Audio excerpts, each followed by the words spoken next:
बिस्मिल्लाहिर्रहमानिर्रहीम। अस्सलामुअलैकुम।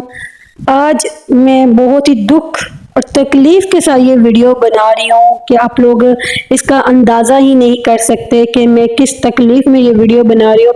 लेकिन हम हजूर का जिक्र करते हैं, हजूर का मिलाद मनाते हैं और हम लोगों पे ही उंगलियां उठती हैं।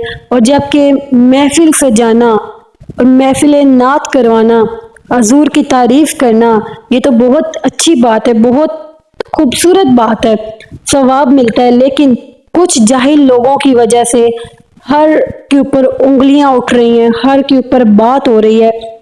ऐसा क्यों है? क्योंकि हमारे अपने अंदर ही फॉल्ट है। हम लोग ऐसे अंधे हो चुके हैं कि हमें समझ ही नहीं आ रहा कि हमने क्या करना है। चंद पैसों की खातिर हमने नाते गानों की तर्जों पे बना डाली है।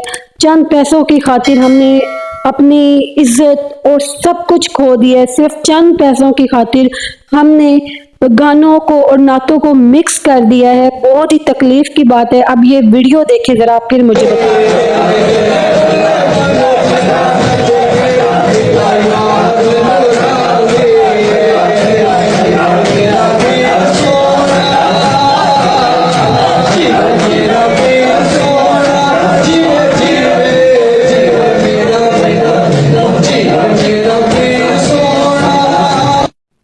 अब आप लोग खुद देखें कि अब हमारे ऊपर उंगलियां ना उठें तो क्या उठे, लोग हमारा मजाक ना बनाएं तो क्या बनाएं।